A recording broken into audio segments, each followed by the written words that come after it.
Integrate it. Add wings to your career. Hello guys, welcome back.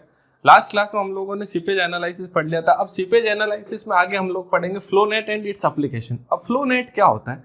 देखो भाई, पानी जो पास हो रहा है वो जो फोटो बनाएगा उसको हम लोग बोलते हैं फ्लो नेट, यानी कि जैसे वो पास होएगा। ठीक है, तो क्या होता है, पानी ऐसे पास हो रहा है, ठीक है, ऐसे नहीं हो रहा, ये कुछ लाइन्स है समझाने के हिसाब से। ठीक है, ये कुछ ऐसे लाइन्स है। अब क्या है, अब फ्लो नेट समझाया किसने? सबसे पहले फ्लो नेट समझाया किसने? देखो, जितने लोगों ने आए उन्होंने तकलीफ हमें ही दी है। अब तकलीफ किसने दी इसकी फ्लो नेट वाली? वो थी भाई साहब लाप्लास। लाप्लास इक्वेशन आप लोगों ने मैथ में पढ़ी होगी।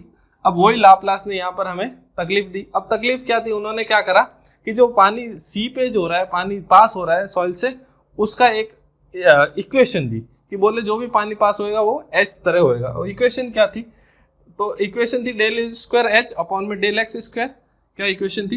डेल स्क्वायर एच अपॉन में del x square plus del square H upon में डेल वाई स्क्वायर। अब इक्वल टू 0। अब एच क्या है? वही हेड लॉस है। इन दो पॉइंट के बीच में मान लो यहाँ से यहाँ तक के बीच में जो पानी जा रहा है उसका हेड का डिफरेंस है एच। अब ठीक है, एक्स और क्या है? वाई डायरेक्शन से। एक्स डायरेक्शन में इस तरह होगा, वाई डायरेक्शन में इस तरह। अब ये जो इक्वेशन थी ये आइसोट्रोपिक मीडियम के लिए थी, आइसोट्रोपिक सॉइल्स के लिए। आइसोट्रोपिक, अब आइसोट्रोपिक क्या होता है? आप लोगों को सबको अच्छे से पता होगा कि आइसोट्रोपिक वो होता है कि जिसके सारी प्रॉपर्टीज क्या हो, सेम हो, डिफरेंट डायरेक्शन में प्रॉपर्टीज सेम हो। और होमोजीनियस क्या होता है? एक ही डायरेक्शन में सब जगह प्रॉपर्टीज सेम हो, at all points properties same होता है होमोजीनियस। और एक ही पॉइंट में इन ऑल डायरेक्शन वो होता है आइसोट्रोपिक। अब बोलोगे सर ये तो आइसोट्रोपिक हो गया, तो एन आइसोट्रोपिक के लिए क्या हो जाएगा? वो हो जाएगा के X del square H upon में del x square plus del square H upon में डेल वाई स्क्वायर इक्वल, अरे सॉरी, ये के वाई इक्वल टू 0। ठीक है, तो ये था उसने लाप्लास ने दी किसके लिए? एन आइसोट्रोपिक के लिए, एन आइसोट्रोपिक। अब इसी लाप्लास इक्वेशन का अगर हम लोग ग्राफिकल अरेंजमेंट करें, ग्राफिकल डायग्राम शो करें, तो जो फोटो बनता है उसको हम लोग क्या बोलते हैं? Flow net. ठीक है, अब जब फ्लो नेट पढ़ेंगे तो उसके कुछ लाप्लास इक्वेशन एप्लीकेबल हो रही है, तो इसने कुछ माना होगा चीजें। तो हमेशा कोई भी होता है ना थ्योरी, वो कुछ न कुछ मान के चलते हैं। परफेक्ट कोई होता नहीं, तो वो कुछ अपने हिसाब से मान के चलते हैं। अब उन्होंने लाप्लास के एजम्पशन क्या थे? 3 एजम्पशन थे। पहला, डार्सी लॉ वैलिड होना चाहिए, डार्सी लॉ वैलिड। ठीक है, दूसरा उसने बोला सॉइल क्या होनी चाहिए? Soil is saturated, soil is saturated. ठीक है, सॉइल क्या होनी चाहिए? सैचुरेटेड होनी चाहिए और होमोजीनियस होनी चाहिए। Soil is saturated and homogeneous. ठीक है, तीसरा उसने बोला कि soil should be incompressible, soil should be incompressible, soil is incompressible. अब इनकम्प्रेसिबल का मतलब है जो पानी और जो सॉइल के सॉलिड्स हैं वो इनकम्प्रेसिबल होंगे, एयर तो कंप्रेसिबल होती है। ठीक है, तो ये 3 इसके एजम्पशन थे। क्या थे? डार्सीज लॉ वैलिड होना चाहिए, soil is saturated and homogeneous होनी चाहिए, सॉइल इज इनकम्प्रेसिबल होनी चाहिए, यानी कि सॉलिड्स और लिक्विड। यहाँ लिख देते हैं specifically solids and liquid, liquid में तो पानी होता है। ठीक है, तो ये 3 एजम्पशंस थे। ठीक है, ये इक्वेशन पूछ लेते हैं आइसोट्रोपिक के लिए लाप्लास इक्वेशन क्या है, एन आइसोट्रोपिक के लिए लाप्लास इक्वेशन क्या है, तो अपने को याद करनी। अब उसके बाद आता है अपने पास प्रॉपर्टीज ऑफ फ्लो नेट। देखो फ्लो नेट कैसे बनाया जाता है, क्या है, वो सब इतना अपन डिटेल में नहीं जाएंगे। अपन क्या पढ़ेंगे? जो जो जरूरी चीजें। अब क्या है, मैं क्या बोल रहा हूँ? Properties of flow net. अब फ्लो नेट की प्रॉपर्टीज क्या क्या है? प्रॉपर्टीज ऑफ फ्लो नेट, सबसे पहले उन्होंने क्या बोला? उसने क्या बोला कि कुछ लाइंस हैं जिनके अलोंग क्या होता है? पानी फ्लो होता है, उनको हम लोग बोलेंगे फ्लो लाइंस या स्ट्रीम लाइंस। ये जो है इनको हम लोग क्या बोलेंगे? साई लाइंस। साई लाइंस यानी कि पानी किधर से किधर जा रहा है? इधर से इधर, ऐसे पानी क्या जा रहा है? ऐसे जा रहा है। ये ऐसे पानी हॉरिजॉन्टल पानी, जनरली क्या होता है? पानी वर्टिकल या हॉरिजॉन्टल दोनों तरफ मूव करता है, लेकिन हम लोग यहाँ शो कर रहे हैं कि हॉरिजॉन्टल पानी जा रहा है। तो ये जिस लाइन के अलोंग पानी फ्लो होता है उसको हम लोग बोलते हैं फ्लो लाइन या स्ट्रीम लाइंस। क्या बोलते हैं? फ्लो लाइंस और स्ट्रीम लाइंस। और रिप्रेजेंट किससे करते हैं? साई से। ठीक है, अब जिनके अलोंग, ये तो हो गया अलोंग, जिनके परपेंडिकुलर फ्लो होता है पानी, यानी कि वेलोसिटी ऑफ वाटर जिनके परपेंडिकुलर होता है उनको बोलते हैं इक्विपोटेंशियल लाइंस। क्या बोलते हैं? Equipotential lines. इनको रिप्रेजेंट करते हैं फाई से। किससे रिप्रेजेंट करते हैं? फाई से। और इनको हम लोग क्या बोलते हैं? Equipotential lines. ठीक है, क्या बोलते हैं? Equipotential lines. ठीक है भाई, इक्विपोटेंशियल लाइंस पूछ लेते हैं क्या होता है। इक्विपोटेंशियल लाइंस जिनके परपेंडिकुलर फ्लो क्या होता है? परपेंडिकुलर। और जिनके पैरेलल होता है उनको हम लोग बोलते हैं फ्लो। जिनके पैरेलल होता है उनको बोलते हैं फ्लो लाइंस या स्ट्रीम लाइंस, और जिनके परपेंडिकुलर होता है उनको बोलते हैं इक्विपोटेंशियल लाइंस। ठीक है, अब क्या बोलते हैं कि भाई देखो पानी कहां से जा रहा है? दो फ्लो लाइन के बीच में से जा रहा है। ये देखो दो फ्लो लाइन के बीच में से, यहाँ पे भी दो फ्लो लाइन के बीच में से, यहाँ पे भी दो फ्लो लाइन के बीच, यानी कि उसको एक रास्ता मिल गया। रास्ता यानी कि चैनल।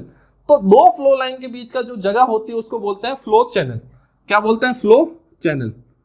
फ्लो चैनल किसको बोलेंगे? Space between two flow lines, यानी टू साइड। ठीक है, कोई दिक्कत नहीं। दो फ्लो लाइन के बीच में जो स्पेस होता है उसको बोलते हैं फ्लो चैनल, यानी कि जहां से पानी पास हो रहा है एक्चुअली। ठीक है, अब एक और चीज है, अब आता है फ्लो फील्ड। क्या आता है? Flow field. फ्लो फील्ड क्या होता है आप लोग सोचोगे? अब तो फ्लो फील्ड में जैसे ये कोई चीज है जिसमें ऐसा एरिया जो दो फ्लो लाइन और दो इक्विपोटेंशियल लाइन के बीच में हो, the area bounded by two flow lines and two equipotential lines is known as flow field. ठीक है, यानी कि एरिया बाउंडेड बाय इन दोनों लाइन से जो एरिया क्लोज हो जाएगा उसको हम लोग बोलते हैं फ्लो फील्ड। अब एक और चीज, अब कभी भी ये जो दोनों फ्लो लाइंस और इक्विपोटेंशियल लाइंस है एक दूसरे को इंटरसेक्ट कहां करती है? Psi lines and phi lines का इंटरसेक्ट करती है एट 90 डिग्री। 90 डिग्री पे इंटरसेक्ट करती है। इंटरसेक्ट यानी कि ऑर्थोगोनल। ऑर्थोगोनल ये आपको ध्यान में रखना है, ये लिखा आता है। फ्लो लाइंस और इक्विपोटेंशियल लाइन एक दूसरे को कहां कट करती है? कैसे कट करती है? 90 डिग्री, यानी कि ऑर्थोगोनली। और कभी भी फ्लो जो होगा ना, कभी भी ऐसे नहीं होगा, यानी कि इक्विपोटेंशियल लाइन के पैरेलल कभी भी फ्लो नहीं होगा। ये ध्यान रखना आपको, फ्लो कभी भी इक्विपोटेंशियल लाइन के बीच में नहीं होगा। एक और चीज वो क्या बोलता है कि प्रॉपर्टीज में क्या होता है कि जितने भी ये फ्लो लाइंस के बीच में जगह है, ये फ्लो चैनल से, हर एक फ्लो चैनल से जो फ्लो होगा पानी वो बराबर होगा। जैसे मान लो इससे डेल्टा क्यू हो रहा है तो इससे भी डेल्टा क्यू होगा और इससे भी डेल्टा क्यू होगा। अब आप बोलोगे सर ये बाकी ओपन नहीं है, वो भी लाइंस है जो पर अपने डायग्राम में शो नहीं हो रही, यानी कि अपना जितने लिमिट है उतने में नहीं दिख रही, बट एक्चुअल में वो सब एग्जिस्ट करती है। ठीक है, अब ये तो हो गया कि क्या बोल रहा हूं कि हर एक फ्लो चैनल से जो फ्लो होगा वो क्या होगा? इक्वल होगा। इसी प्रकार जो पोटेंशियल का ड्रॉप होगा, यानी कि जो हेड का डिफरेंस हो, इक्विपोटेंशियल लाइंस का मतलब क्या है? हेड का अलग अलग। तो मान लो इसमें हेड जो डिफरेंस है डेल्टा एच है, यहाँ पे हेड का डिफरेंस यहाँ तो क्या होगा? वहां पे भी डेल्टा एच। और अगर कोई और लाइन होगी तो वहां पे भी क्या होगा? Delta H. यानी कि हर एक जगह हेड का डिफरेंस क्या होगा? बराबर रहेगा। फ्लो चैनल का डिफरेंस बराबर रहेगा। अब ये हेड का डिफरेंस कैसे? भाई इस पॉइंट पे हर एक इक्विपोटेंशियल लाइन के हर एक पॉइंट पे हेड क्या रहता है? सेम रहता है। हेड क्या रहता है? सेम रहता है। इस पे मैं कहीं पे भी जैसे पीजोमीटर लगा के देख लूंगा मैं कहीं पे भी, तो मेरा हेड हर जगह पे क्या आएगा? सेम आएगा। जैसे मान लो आपने बोला सर यहाँ लगाओ, मैंने यहाँ लगाया, यहाँ आया। अब आपने बोला सर यहाँ लगाओ, तो मैंने यहाँ पीजोमीटर लगा दिया, तो यहाँ पे भी इतना ही आएगा। यानी कि ये जो हेड है वो क्या आएगा? सेम आएगा हमेशा। एक इक्विपोटेंशियल लाइन के हर एक पॉइंट पे हेड क्या होता है? सेम होता है। और दो फ्लो लाइन के बीच में दो इक्विपोटेंशियल लाइन के बीच में हेड का डिफरेंस कितना होता है? डेल्टा एच, जो हर जगह सेम होता है। ये ध्यान रखना। अब पूछ ले number of flow channels. Number of flow channels कितने होते हैं? Number of flow lines -1। जैसे इसमें चैनल अपने को कितने दिख रहे हैं? 1, 2 और 3 दिख रहे हैं। और फ्लो लाइंस कितनी दिख रही है? 1, 2, 3 और 4। तो नंबर ऑफ फ्लो चैनल्स जिनको हम रिप्रेजेंट करते हैं NF से, तो वो होता है नंबर ऑफ फ्लो लाइंस -1। और इसी प्रकार नंबर ऑफ इक्विपोटेंशियल ड्रॉप्स कितने होंगे? Number of equipotential line -1। जैसे इसमें अपने को इक्विपोटेंशियल लाइंस कितनी दिख रही है? 1, 2, 3 और 4। और ड्रॉप कितने? 1, 2 और 3। मैंने डेल्टा एच 3 बार लिखा है, तो उसको रिप्रेजेंट करते हैं ND से। ND होता है नंबर ऑफ इक्विपोटेंशियल लाइन, यानी कि 5 लाइंस -1। ठीक है, ये आपको ध्यान में रखना। इसके अलावा अगर आइसोट्रॉपिक मीडियम है तो जनरली ये जो फ्लो फील्ड्स बनेगी वो बनेगी स्क्वायर फॉर आइसोट्रॉपिक, और रेक्टेंगुलर बनेगी एनआइसोट्रोपिक के लिए, रेक्टेंगुलर, एनआइसोट्रोपिक और आइसोट्रोपिक के लिए स्क्वायर। ये एग्जाम में बहुत बार क्वेश्चन आता है, तो ये जरूरी चीजें हैं बेटा। मैं एक एक चीज ऐसी ही लिखाऊंगा जो आपके काम की चीज है, फालतू की कुछ भी नहीं लिखा रहा, ठीक है। इसके अलावा कोई भी फ्लो नेट है ना, कोई भी फ्लो नेट कभी भी अपनी, जब तक उसकी बाउंड्री कंडीशन चेंज नहीं होगी तब तक फ्लो नेट कभी भी चेंज नहीं होगा। चाहे फ्लो इधर से करो या इधर से, क्या कह रहा हूं मैं कि फ्लो चाहे लेफ्ट से करो चाहे राइट से, फ्लो चेंज हो गया पैटर्न, मान लो पहले लेफ्ट से हो रहा था बाद में राइट से हो रहा है, लेकिन फ्लो चैनल क्या रहेगा, दोनों का सेम रहेगा। कब तक, जब तक बाउंड्री कंडीशंस चेंज ना हो जाए। ये कुछ प्रॉपर्टीज हैं इसकी फ्लो चैनल की, ठीक है। अब हम लोग पढ़ेंगे इसका एप्लीकेशन। देखो प्रॉपर्टीज जितने भी लिखे हैं इस पे क्वेश्चन आता है, ठीक है। आपको नोट सारे मिल जाएंगे, कोई चिंता वाली बात नहीं। अब मैं बात करता हूं एप्लीकेशंस ऑफ फ्लो नेट। अब एप्लीकेशन ऑफ फ्लो नेट में सबसे पहले रफ कर लेते हैं। अब सबसे पहले हमको निकालना है सीपेज प्रेशर या टोटल वाटर कितना सीपेज हो रहा है, ठीक है। ये कुछ चीजें हमको यहाँ पे निकालनी है। तो application of flow net, application of flow net, ये 4 एप्लीकेशन है, चारों पूछी जाती है ना, तो आपको ध्यान रखना हर एक एप्लीकेशन के बारे में, ठीक है। तो सबसे पहले हमको निकालना है डिटर्मिनेशन ऑफ सीपेज, सीपेज निकालना है, डिटर्मिनेशन ऑफ सीपेज। अब ये सीपेज क्या होता है भैया,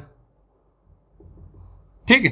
तो अपने को एक बात पता है, डेल्टा क्यू, भाई क्यू इज इक्वल टू क्या होता है, के आई ए होता है, ये अपने को पता है, ठीक है। के आई ए होता है, ठीक है भाई। परमेबिलिटी पूरी सॉइल एक ही है तो परमेबिलिटी सेम होगी। अब एक फ्लो चैनल के बीच में फ्लो हो रहा है डेल्टा क्यू, ठीक है। अब आई क्या होगा, आई क्या होता है, आई अपने को पता होता है हेड लॉस अपॉन में लेंथ ऑफ फ्लो होती, ठीक है। आई क्या होता है अपना हेड लॉस अपॉन में लेंथ ऑफ फ्लो। तो मान लो ये लेंथ है एल, ये लेंथ है, जो विड्थ है वो बी है, पर आइसोट्रोपिक मीडियम होता है। अब भाई आइसोट्रोपिक होगा तो क्या हो जाएगा, एल और बी सेम हो जाएगा, क्यों, क्योंकि स्क्वायर होता है, ठीक है। तो head loss upon length of flow. अब इस लाइन और इस लाइन के बीच में हेड का डिफरेंस कितना है, डेल्टा एच के बराबर। भाई मैंने क्या बोला कि हर एक इक्विपोटेंशियल लाइन के बीच में हेड का डिफरेंस क्या रहता है, सेम रहता है। तो ये हेड लॉस क्या है यहाँ पे इस केस में, डेल्टा एच, और लेंथ ऑफ फ्लो क्या है, स्मॉल एल। तो ये मैंने यहाँ पुट कर दी। और एरिया क्या हो जाएगा, भाई ऐसे पानी जा रहा है तो एरिया क्या हो जाएगा, ऐसे वाला। भाई पानी ऐसे जा रहा है तो एरिया ये वाला हो जाएगा। तो एक ये दिख रहा है आपको बी, पीछे क्या यूनिट विड्थ, तो एरिया इज इक्वल टू हो जाएगा बी इंटू 1, ठीक है भाई। K into delta h by L into B into 1। अब मैंने आपको क्या बोला कि आइसोट्रोपिक मीडियम है, भाई एज्यूम आपको आइसोट्रोपिक मीडियम ही करना है। तो आइसोट्रोपिक मीडियम के लिए क्या हो जाएगा, एल और बी सेम रह जाएगा, तो के इंटू डेल्टा एच हो गया आपका डेल्टा क्यू, ठीक है। कोई दिक्कत नहीं, दिक्कत। अब आपको एक और चीज पता है कि भाई एक फ्लो चैनल से डेल्टा क्यू है और नंबर ऑफ फ्लो चैनल्स कितने होते हैं, एनएफ। तो क्यू इज इक्वल टू क्या हो जाएगा, delta Q into NF, delta Q into NF, ठीक है भाई। तो एनएफ डेल्टा क्यू आ गया, तो के डेल्टा एच इंटू एनएफ। अब हेड लॉस कितना है, अब डेल्टा एच आपको निकालना है।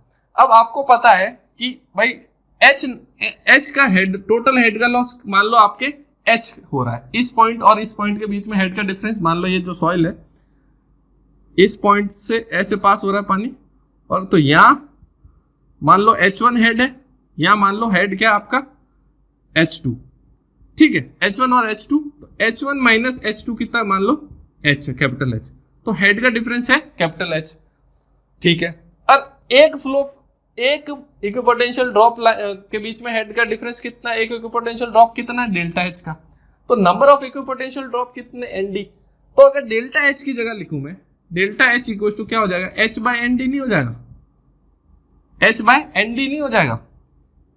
मैं क्या बोल रहा हूं कि आपके पास 20 रुपए है और आपको 10 लोगों में बराबर बांटना है। 20 रुपए इनके हेड लॉस हो गया, मान लो 20 मीटर हेड लॉस है। एन डी क्या, नंबर ऑफ इक्विपोटेंशियल ड्रॉप है आपके पास 10, तो एक इक्विपोटेंशियल ड्रॉप कितना आ जाएगा, भाई ड्रॉप कितना का हो रहा है, 2 का, तो वो क्या डेल्टा एच इक्वल टू कैसे निकलेगा, एच बाय एन डी। तो मैं वो वैल्यू यहाँ पे लिख देता हूँ, तो के एच एन एफ अपॉन में एन डी। तो ये आ गया सीपेज, ये क्या आ गया, फ्लो नेट से हम लोगों ने क्या निकाल दिया, सीपेज निकाल दिया कि इतना सीपेज होगा। अब कभी कभी सवाल आ जाता है ये NF/ND क्या है, ये किसका खेल है, इसको हम लोग बोलते हैं NF/ND को शेप फैक्टर। अलग से सवाल आ जाता है तो सॉइल मैकेनिक्स में शेप फैक्टर होता है NF/ND, यानी कि number of flow channels upon में number of equipotential drops, number of flow channels upon में इक्विपोटेंशियल ड्रॉप्स होता है, इसको बोलते हैं शेप फैक्टर।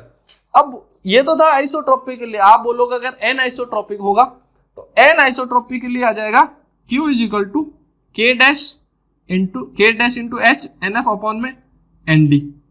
अब बोलोगे ये K डैश का नया खेल ले आए सर आप, तो K डैश क्या होता है, देखो n आइसोट्रोपिक है तो x डायरेक्शन में अलग होगा, y डायरेक्शन में अलग होगा, तो उनको हम लिख देंगे K dash is equal to under root of KX into KY। इस पे भी सवाल आए हुए हैं, तो आपको हर एक क्वेश्चन, इन पे सब पे क्वेश्चन आए हुए हैं, तो K डैश क्या हो जाएगा under root of KX into KY।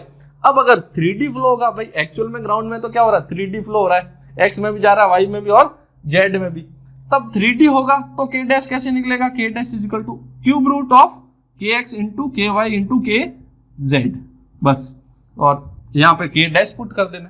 तो ये बस इतना सा आपको ध्यान में रखना है, ठीक है। तो आपको जनरली इस पे आता है कि डिस्चार्ज क्या होता है, इस पे फॉर्मूले में न्यूमेरिकल भी आ जाता है, एक दो बार न्यूमेरिकल भी आया।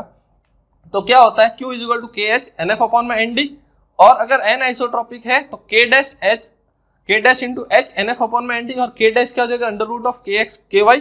ये कब है, जब 2D है, और अगर 3D हो गया तो cube root of KX into KY into KZ, ठीक है। तो ये आपको ध्यान में रखना है। इसके बाद नेक्स्ट है determination of seepage pressure. Second क्या है, डिटर्मिनेशन ऑफ सीपेज प्रेशर।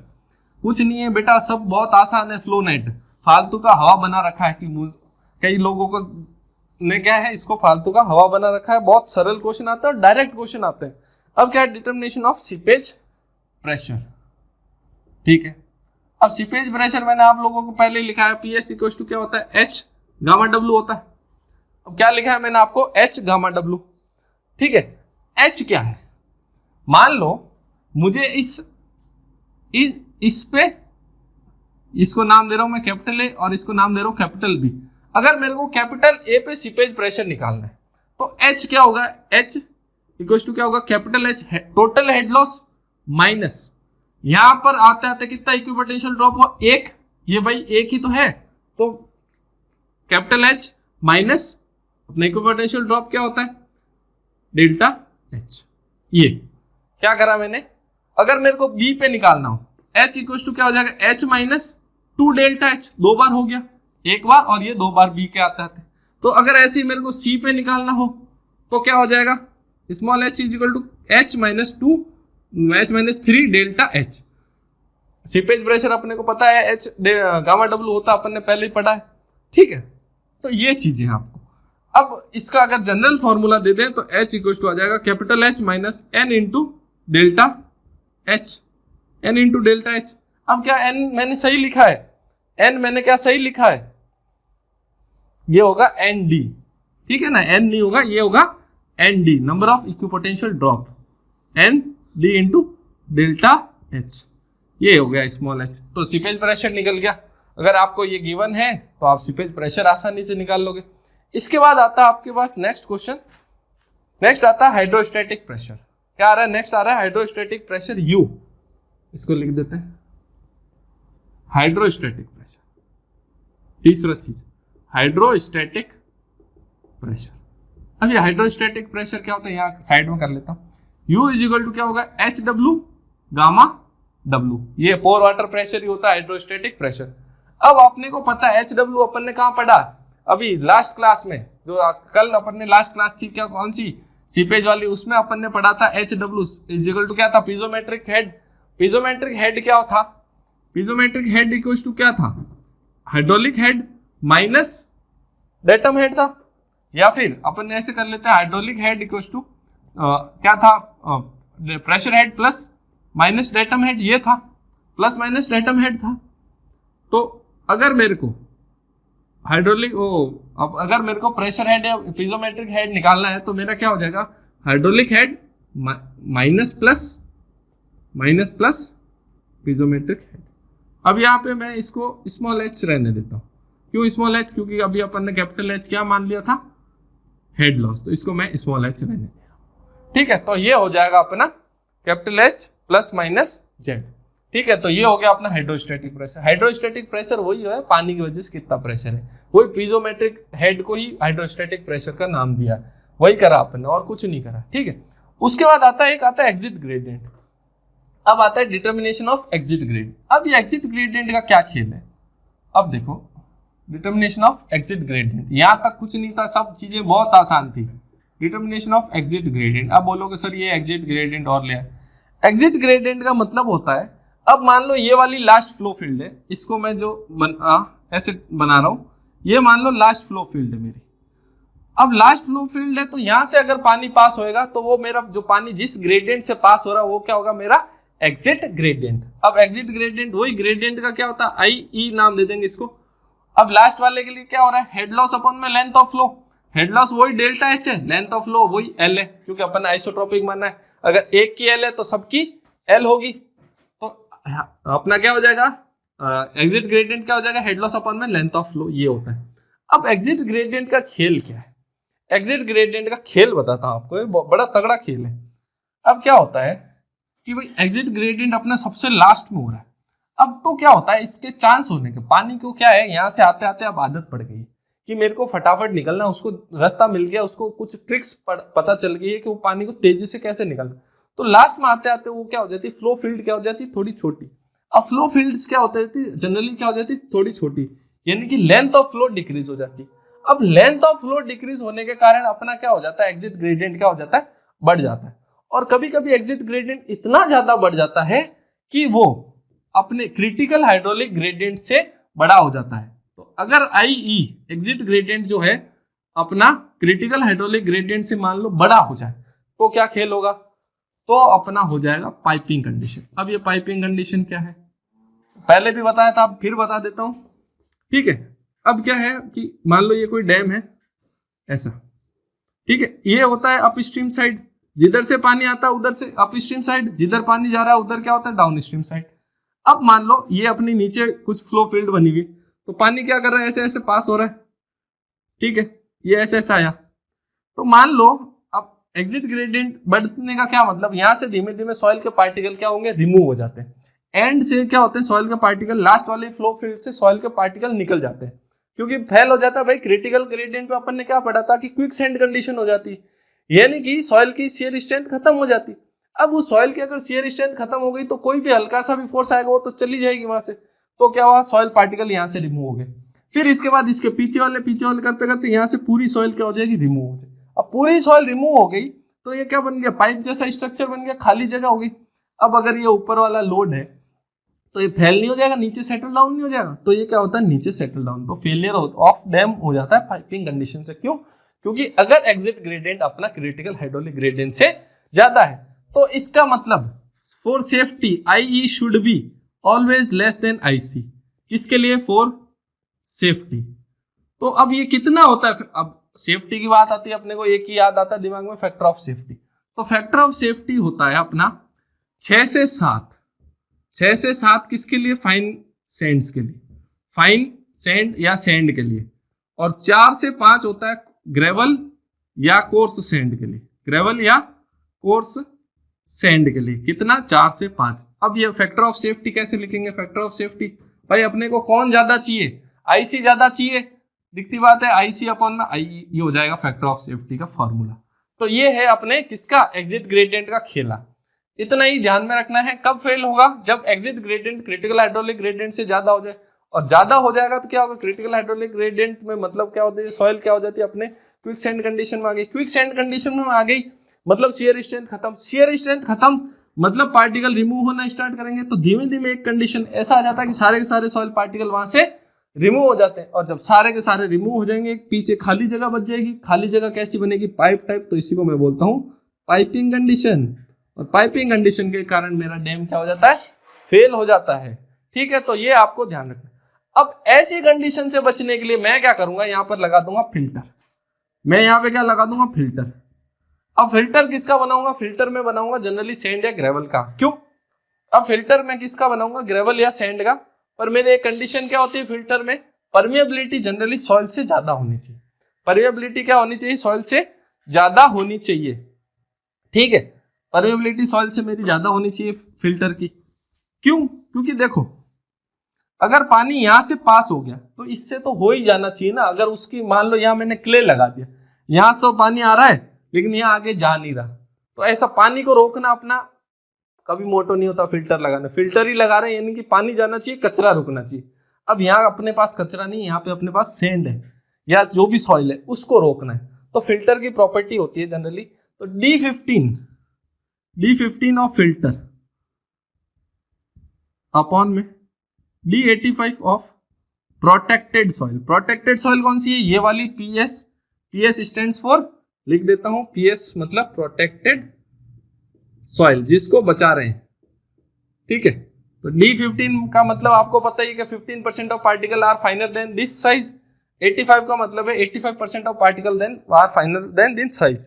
अब ये होता है D15 ऑफ फिल्टर अपॉन में D85 of protected soil should be less than 5, ठीक है, शुड बी लेस देन 5। अब ये क्यों होना चाहिए ऐसा, मैंने क्या बोला, मेरा ये जो सॉइल के पार्टिकल है अगर ऐसी कंडीशन नहीं होगी तो मान लो इनके बीच में वर्ड्स के बीच में सॉइल के इधर वाले पार्टिकल आ गए, जो प्रोटेक्टेड सॉइल है उसके पार्टिकल अगर उसके अंदर चले गए, अगर इस फिल्टर के अंदर चले गए, फिल्टर की वर्ड्स इस तरह की हुई कि उसके अंदर पार्टिकल चले गए। अब अगर पार्टिकल चले गए इसका मतलब तो पार्टिकल भी पास हो रहे हैं, पार्टिकल पास हो गया तो फिल्टर लगाने का मतलब क्या, पीछे वाले भी आ जाएंगे, ऐसे करके सारे पास हो जाएंगे, तो पाइपिंग तो फिर भी हो रही है ना। तो इस कंडीशन को कभी कभी वो दे देता है, ये दे देगा कंडीशन और पूछ लेता है इस कंडीशन का मतलब क्या है। इस कंडीशन का मतलब है कि सॉइल के, प्रोटेक्टेड सॉइल के एक भी पार्टिकल जो है वो इस फिल्टर के अंदर नहीं जाना चाहिए। फिल्टर के अंदर चला गया तो अपना पर्पस फेल हो जाएगा, तो इस कंडीशन का मतलब ये। अब इसके बाद एक और कंडीशन आती है D15 of filter upon D15 of protected soil. इसी में लिख देता हूं सेकंड कंडीशन क्या है, D15 ऑफ फिल्टर अपॉन में D15 of protected soil should be 5 से लेके शुड बी 5 to 20, 5 से 20 के बीच में होना चाहिए।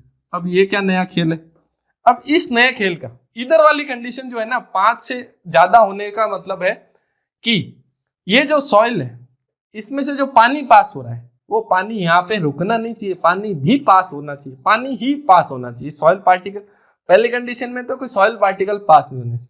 दूसरी कंडीशन क्या बोला है कि सॉइल पार्टिकल शुड पास, मतलब सॉरी वाटर पार्टिकल पास होना चाहिए, यानी कि पानी रुकना नहीं चाहिए,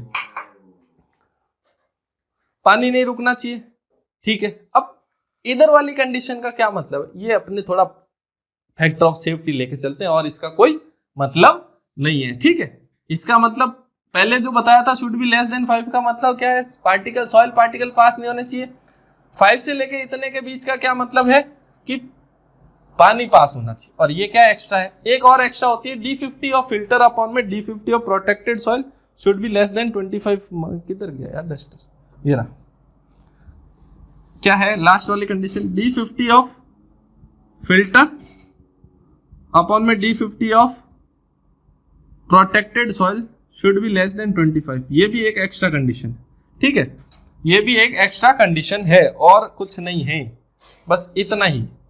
अब एक आता है कभी कभी सवाल आ जाता है लोगों के दिमाग में, ठीक है, क्या सवाल आ गया, उल्टा पुल्टा आ जाता है भाई, क्या कर सकते हैं। तो एप्लीकेशन ऑफ फ्लो नेट हो गए, 4 एप्लीकेशन बता दी, सीपेज प्रेशर निकालना, हाइड्रोस्टैटिक प्रेशर निकालना, एग्जिट ग्रेडियंट निकालना, और एक कौन सा प्रेशर था, एक सीपेज निकालना था, ठीक है ना।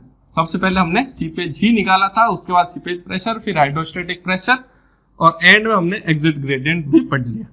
तो अब मान लो कभी कभी 2 अलग अलग तरह की सॉइल आ गई और उनके बीच में फ्लो नेट है, जैसे ये हो गया अपना इक्विपोटेंशियल लाइन, ये हो गया अपना फ्लो लाइंस, ठीक है। अब मान लो ये एक कोई लाइन है जो मेरे को अलग करती है दोनों सॉइल्स को, ये कोई 2 अलग अलग तरह की सॉइल्स है, ठीक है, ये कोई 2 अलग अलग तरह की सॉइल्स है, ठीक है भाई। ऊपर वाली सॉइल अलग है, मतलब ये जो लाइन है ब्लू वाली मेरी 2 सॉइल को अलग अलग करता है। तो भाई मैंने इस इधर वाली सॉइल 1 है, इधर वाली सॉइल क्या है 2 है, तो अलग अलग सॉइल है तो परमेबिलिटी अलग अलग होगी, K1 होगी, इसकी K2 होगी। ठीक है, और इनको नाम दे देता हूं मैं A, B, C और D। ठीक है, अब ये मेरे को पता है कि पानी क्या पास होगा डेल्टा क्यू, क्योंकि फ्लो चैनल है, पानी पास होगा अपना डेल्टा क्यू। हेड का डिफरेंस क्या है, डेल्टा एच है। ठीक है, कोई दिक्कत नहीं। और पीछे विड्थ क्या है, इसकी यूनिट है। विड्थ क्या है, और यूनिट है अपन ने पहले ही पढ़ा, विड्थ क्या है, यूनिट है। तो मेरे को एक और चीज पता है कि जितना इस सॉइल से पानी आएगा उतना आगे वाले में से भी पास होएगा। क्या होएगा, जितना इधर से पानी आएगा उतना पास होगा, इनकी कंटिन्यूटी इक्वेशन फॉलो होगी, यानी कि डेल्टा क्यू पहले वाली सॉइल के लिए देखूंगा K1 I1 A1, भाई यही होगा इस सॉइल के लिए। अपने ने ये पढ़ा है ना, Q इजिकल टू KI है, उसी इक्वेशन को लिखा मैंने K1 I1 A1।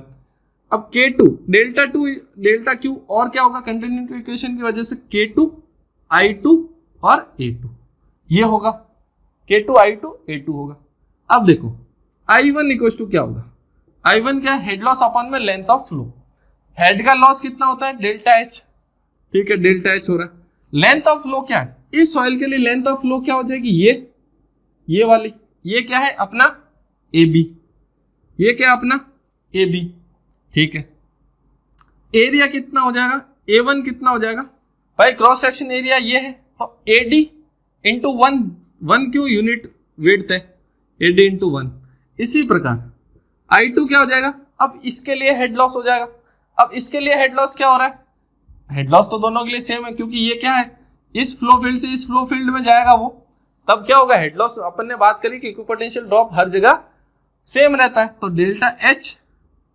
अब इसके लिए लेंथ ऑफ फ्लो क्या हो जाएगी, ये वाली CD, तो इसके लिए लेंथ ऑफ फ्लो हो गई CD। ठीक है, अब A2 क्या हो जाएगा, इसके लिए पानी कहां से पास हो रहा है, यहां से, भाई इसके लिए यहां से हो रहा था, इसके लिए यहां से हो रहा है, तो ये हो गया एरिया। आगे CB इंटू यानी कि BC इंटू 1। अब मैं इनको यहां पुट करा देता हूं और दोनों को, पहली और दूसरी को क्या करता हूं, मैं बराबर कर देता हूं। जब मैं बराबर करूंगा K1 into delta h upon AB into AD into 1 equals to K2 into delta h upon में CD इंटू BC इंटू 1। तो डेल्टा एच से डेल्टा एच कैंसिल आउट हो गया। अब ये AD अपॉन में AB क्या है, AD अपॉन में AB क्या है देख लेते हैं। तो अगर मान लो ये थीटा है और इसी प्रकार ये दोनों सॉइल जहां मिल रही है वो एंगल क्या है अपना थीटा, तो ये मान लो θ1 है, तो ये क्या हो जाएगा θ2। तो यहां पर ये θ2 हो गया, यहां पर ये θ1 हो गया। दोनों सॉइल जहां आपस में मिल रही है, इधर से मान लो θ1 है तो उधर से मान लो θ2 हो जाएगा। ठीक है, तो ये अपने को ध्यान में, सॉरी θ2 ये नहीं है, वो ये वाला। ठीक है, तो θ1 और θ2। तो ध्यान से देखो, पंडित बद्री प्रसाद हरर बोले, या पाकिस्तान भूखा प्यासा